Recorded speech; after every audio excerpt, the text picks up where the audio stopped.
Hello students, तो हमने अभी तक देखिए पैरेलल प्लेट कैपेसिटर के ऊपर उसकी जो कैपेसिटी जो है उसके ऊपर डाइलेक्ट्रिक का क्या इफेक्ट पड़ता है ये पढ़ चुके हैं। जैसा हमने क्या पढ़ा, मान लीजिए भाई हमारे पास ये कोई एक पैरेलल प्लेट कैपेसिटर है, ओके, जिसकी कैपेसिटी जो है जब यहाँ पे जो प्लेट्स है उनके बीच में जो एरिया है वो क्या हो, उसमें या तो वैक्यूम हो या फिर एयर प्रेजेंट हो, तब इसकी कैपेसिटी अगर हमें गिवन है कितनी हो, C। तो हमने लास्ट लेक्चर में ये पढ़ा कि अगर हम इन प्लेट्स के बीच का जो एरिया है वो अगर एक डाइलेक्ट्रिक से भर दें जिसका डाइलेक्ट्रिक कांस्टेंट कितना हो, K, तो जो न्यू कैपेसिटी हमारे पास आती है वो K टाइम्स आती है। देखिए तो कहने का मतलब क्या होता है, कैपेसिटी बढ़ जाती है कि जब भी हम किसी भी पैरेलल प्लेट कैपेसिटर के बीच जो प्लेट्स है, जो एरिया है, उनको किसी डाइलेक्ट्रिक से भर देंगे तो कैपेसिटी जो है वो बढ़ जाती है, इंक्रीज हो जाती है। कंप्लीट एरिया अगर फिल अप कर देते हैं किसी डाइलेक्ट्रिक से हैविंग डाइलेक्ट्रिक कांस्टेंट के, तब तो K टाइम्स हो जाएगा।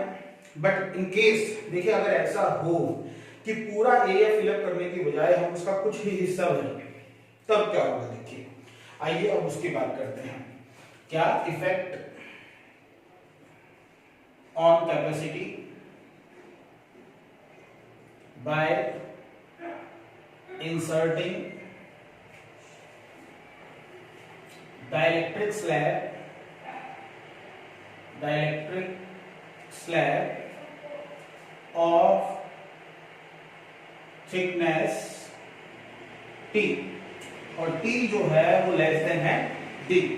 इसका मतलब क्या होगा कि जो प्लेट्स के बीच का जो डिस्टेंस है उससे कम है। देखिए जो हम यहाँ पे अभी डाइलेक्ट्रिक भरने वाले हैं, इस तरीके से समझिएगा। जैसे मान लीजिए ये हमारे पास दोनों प्लेट्स हो गई, दोनों के बीच का जो गैप है वो कितना है, टोटल जो हमारे पास गैप है वो कितना है, D। ओके, ये है देखिए हमारे पास दोनों प्लेट्स, ये प्लस Q और ये माइनस Q। चार्ज दिया हमने देखिए with the help of source, और हमने यहाँ पे देखिए इतना ही एरिया जो है वो डाइलेक्ट्रिक से भरा है जिसका डाइलेक्ट्रिक कांस्टेंट कितना है, K है, और इसकी थिकनेस कितनी हमने मान रखी है, T। अब ये T है तो रिमेनिंग जो हमारे पास पोर्शन बच जाएगा वो D माइनस T होगा। देखिए क्लियर है। तो इस तरीके से देखिए ये हमारे पास नया अरेंजमेंट हो गया। अब इसमें हमने पूरा एरिया नहीं भरा हुआ है डाइलेक्ट्रिक से, कुछ ही हिस्सा भरा है। देखिए अब किस तरीके से वैरी करेगा, उसमें तो K टाइम्स हो गया था, इसमें क्या होगा, कैसे देखिए चेंज होगा, कैसे वैरी स्टार्ट करेंगे। देखिए किस चीज का, इसकी कैपेसिटी कितनी होगी, इस अरेंजमेंट की कैपेसिटी क्या होगी। देखिए तरीका वही रहेगा। कहने का मतलब क्या, यहाँ पे अपने पास अभी 3 लेयर हो गई है, एक तरीके से 3 प्लेट हम यहाँ पे अज्यूम कर सकते हैं, मान सकते हैं। देखिए इसका वोल्टेज V1 मान लेते हैं, इसका V2 मान लेते हैं, इसका V3 मान लेते हैं। हमें क्या टोटल पोटेंशियल डिफरेंस निकालना है, मतलब हमें V1 माइनस V3 निकालना है, जिसको हम V बोलेंगे। दोनों प्लेट्स के बीच का हमें नेट पोटेंशियल चाहिए। देखिए पोटेंशियल डिफरेंस चाहिए दोनों प्लेट के बीच का, तो नेट कैसे, V1 माइनस V3। पहली प्लेट का V1 मान लिया, दूसरे को हमने एज ए प्लेट कंसीडर कर लिया, इसको V2, और ये तो है V3। तो हमें बेसिकली चाहिए क्या, V1 माइनस V3। दोनों प्लेट्स के बीच का पोटेंशियल डिफरेंस चाहिए जो हम V बोलते हैं, जिसको हम V1 माइनस V2 बोलते थे पहले, क्योंकि बीच में ये वाली लेयर नहीं होती थी पहले। देखिए ओके, अब ये कैसे निकालेंगे, देखिए V1 माइनस V3 कैसे होगा, पहले हम निकालेंगे V1 माइनस V2 प्लस ये दोनों, इन दोनों के बीच का पोटेंशियल डिफरेंस, प्लस फिर नेक्स्ट वाले V2 माइनस V3, ये इन दोनों का निकालेंगे। देखिए ओके, इनका बीच का देखिए पोटेंशियल डिफरेंस कैसे निकालेंगे, डाइलेक्ट्रिक भर देंगे तो उसमें जो इलेक्ट्रिक फील्ड होगी वो E होगी। याद कीजिए reduced value of electric field, जब हमने डाइलेक्ट्रिक रखा था एक्सटर्नल इलेक्ट्रिक फील्ड में तो नेट इलेक्ट्रिक फील्ड रिड्यूस हो गई थी, E नेट को हमने E से दिखाया था, याद होगा आप लोगों को। देखिए और ये जो E है ये क्या होता है, E नॉट बाई K होता है, ये हम निकाल चुके हैं पीछे वाले लेक्चर में। देखिए ओके, जो ये वाला जो एरिया है जिसमें कोई डाइलेक्ट्रिक नहीं रखा हुआ है, वहां पे इलेक्ट्रिक फील्ड कितनी है, E नॉट है। देखिए तो यहाँ पे तो कितना हो जाएगा, ये देखिए V1 माइनस V2, ये वाला जो रीजन है इसमें इलेक्ट्रिक फील्ड कितनी है, E, और कितना डिस्टेंस है भाई, ये T, तो E into T plus V2 minus V3 की बात करें तो ये वो एरिया है जिसमें कोई डाइलेक्ट्रिक नहीं भरा हुआ, फ्री स्पेस और वैक्यूम की बात हो रही है, एयर की बात हो रही है। तो उस केस में कितना हो जाएगा, E not D minus T, ये कितनी जगह में है, D माइनस T में। देखिए तो इस तरीके से नेट पोटेंशियल निकाला गया है। यहाँ पे E की वैल्यू क्या रखी जा सकती है, E नॉट बाई के रखी जा सकती है। तो V is equal to E naught by K T, E naught D minus T हुआ। ध्यान रखिएगा ये इलेक्ट्रिक फील्ड है इन फ्री स्पेस और एयर, एप्सिलॉन नॉट नहीं है, ध्यान रखें।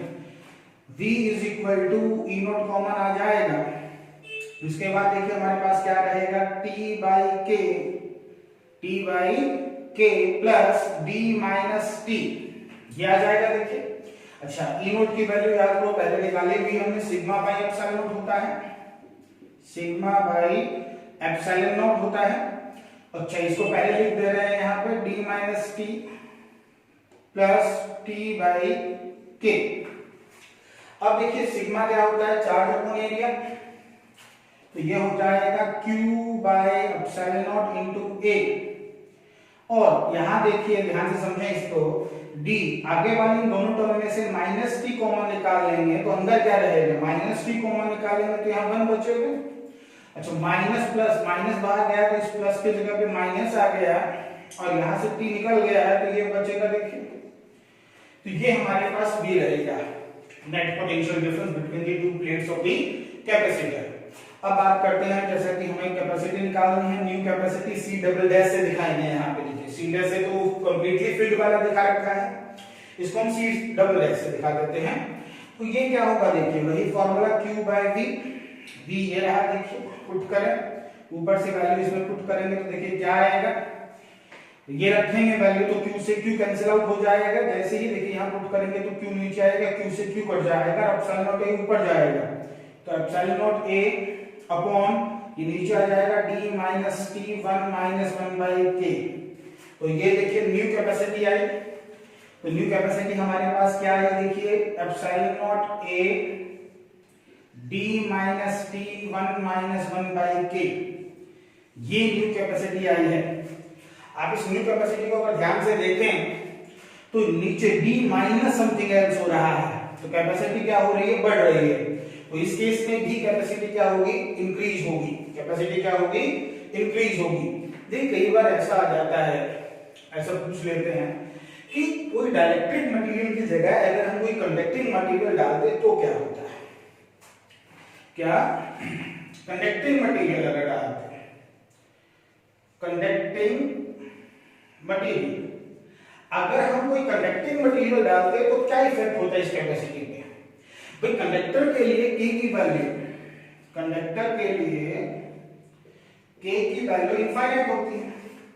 ऐसा क्योंकि कंडक्टर के अंदर नेट इलेक्ट्रिक फील्ड तो 0 होता है, कंडक्टर के अंदर नेट इलेक्ट्रिक फील्ड कितना होता है, 0 होता है देखिए।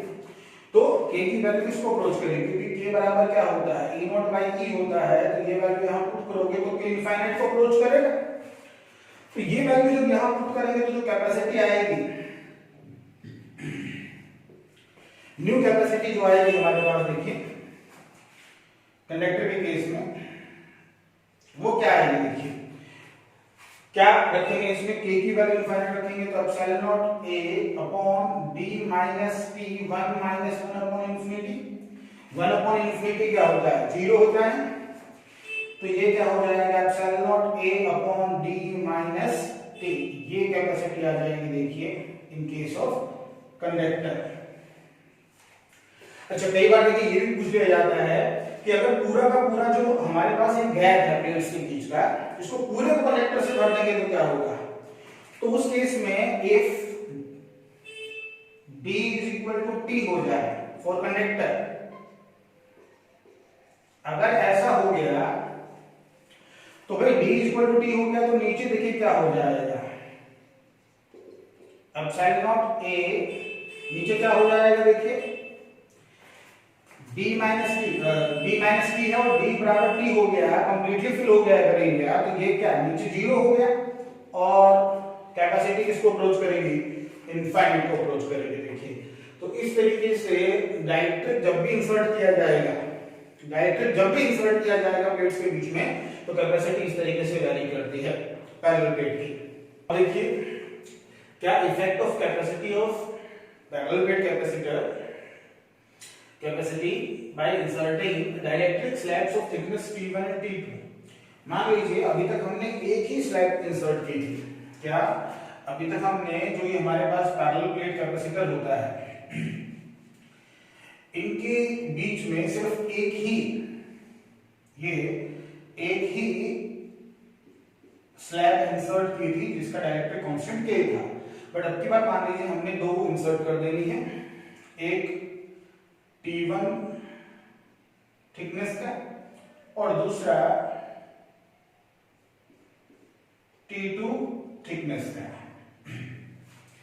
ठीक है, अब की बार हमने पूरा एरिया भर तो दिया है, जो पैरेलल प्लेट कैपेसिटर है उनके प्लेट्स के बीच का पूरा एरिया भर तो दिया डायरेक्ट्रिक से, बट डायरेक्ट्रिक अब की बार एक टाइप का नहीं है। देखिए कुछ हिस्से में आधे में नहीं बोल रहा हूं, T1 आधा नहीं है, ध्यान रखिए, ये कंप्लीट तो D है बट T1 की वैल्यू D/2 नहीं है, कुछ भी हो सकता है। तो कुछ T1 थिकनेस के अंदर केवल डायरेक्ट्रिक कांस्टेंट का हमने डायरेक्ट्रिक भर दिया और T2 थिकनेस में कुछ K2 डायरेक्ट्रिक कांस्टेंट का डायरेक्ट्रिक भर दिया है। तो अब की बार जो हमारे पास देखिए कैपेसिटी आएगी वो क्या आएगी, हम वो निकाल के देखते हैं। तरीका वही रहेगा, ये V1 ये वाला एक प्लेट के जैसे हम कंसीडर करेंगे तो इसके ऊपर V2 और ये V3, फिर से हमें वही निकालना है V1 माइनस V3। अब वो V1 माइनस V2 निकालेंगे पहले तो इन दोनों प्लेट्स के बीच का, प्लस फिर V2 माइनस V3 निकालेंगे। आइए निकालते हैं। देखिए अब ये जो हमारे पास एरिया है T1 थिकनेस का है, यहाँ पे जो नेट इलेक्ट्रिक फील्ड होगी वो E1 मान लेता हूं, यहाँ पे जो होगी वो E2 मान लेते हैं। देखिए E0 तो होगी नहीं क्योंकि वो तो फ्री स्पेस और वैक्यूम की बात होती है, मीडियम की बात करेंगे तो एक में E1 बोल दिया, एक में E2 बोल दिया। देखिए अच्छा E1 की वैल्यू क्या होगी, E0 बाई K होगी, K1 होगी, और E2 की वैल्यू क्या होगी, E0 बाई K2 होगी। क्लियर है ये? ओके स्टार्ट करते हैं। देखिए ये जो डिफरेंस इसको हम V से दिखाते हैं, V1 माइनस V2 क्या होगा, इसके बीच का इलेक्ट्रिक फील्ड E1 और कितना डिस्टेंस तक है ये T1 तक, दूसरे का E2 और थिकनेस कितना है T2 है। देखिए ओके अब वैल्यूज पुट कर लेते हैं। V is equal to E1 और E2 की वैल्यू पुट करेंगे तो E0 by K1 T1, E0 by K2 T2। देखिए कॉमन निकल रहा है यहाँ पे E0 कॉमन निकल जाएगा तो T1 upon K1 plus T2 upon K2 रहेगा। E0 की वैल्यू जैसा कि हमें पता है सिग्मा बाई एप्सिलॉन नॉट होता है, T1 K1 T2 by K2। Okay sigma की वैल्यू हमारे पास क्या होता है, सिग्मा होता है Q बाई A, तो T1 by K1 T2 by K2। अब देखिए न्यू कैपेसिटी जो आएगी वो क्या आएगी, फिर से वही Q by V value put करेंगे ये, तो जैसे ये वैल्यू यहाँ पुट करेंगे तो Q से Q कट जाएगा देखिए, और एप्सिलॉन नॉट A ऊपर आ जाएगा और नीचे क्या रहेगा वो देखिए एप्सिलॉन नॉट A अपॉन नीचे क्या आ जाएगा, नीचे रह जाएगा ये वाली टर्म देखिए हमारे पास क्या T1 by K1 plus T2 by K2, ये रह जाएगा। देखिए क्लियर है? इस तरीके से देखिए हम निकाल सकते हैं। तो ये हमारे पास न्यू कैपेसिटी आई है। ये देखिए हमने दो तरीके के यहाँ पे डायरेक्ट्रिक फिल किए थे, भरे हुए थे। अब मैं कह रहा हूँ दो की जगह यहाँ पे अगर बहुत सारे होते, बहुत सारे मतलब अगर ऐसा होता इस तरीके से हमने बहुत सारी स्लैब्स डाल रखी हैं T1 T2 T3 Tn thickness के, having K1 K2 K3 K4, ऐसे बहुत सारे डाइलेक्ट्रिक कांस्टेंट है, डाइलेक्ट्रिक मटेरियल अलग अलग देखिए हम इसमें भरे हुए हैं। तो जो इस अरेंजमेंट की जो हमारे पास C आता वो इससे लिखा जा सकता है कैसे, एप्सिलॉन नॉट A अपॉन दो के लिए अगर ये है तो n के लिए क्या होंगे, अगर n नंबर ऑफ स्लैब्स भी फॉर n स्लैब्स तो n स्लैब के लिए क्या आएगा देखिए T1 by K1 T2 by K2 Tn by Kn, इस तरीके से देखिए लिखा जा सकता है। तो ये देखिए इस तरीके से आप लोग रिजल्ट को याद कर सकते हैं। क्लियर है? देखिए बहुत आसान है। अब मैं आपसे बोलूंगी कंप्लीटली फिल कर दो एक ही टाइप के डाइलेक्ट्रिक मटेरियल से, तो K1 K2 बराबर हो जाएगा और T1 प्लस T2 किसके बराबर हो जाएगा, D के। समझिए K1 K2 बराबर हो जाएगा तो K ऊपर चला जाएगा और T1 प्लस T2 D हो जाता, तो वापस वही रिजल्ट आ जाता है। तो इस तरीके से देखिए हम n स्लैब्स के लिए भी ये रिजल्ट यूज कर सकते हैं। क्लियर है? तो ये आपको इतना आना चाहिए। आई होप कि ये आपसे हो जाएगा।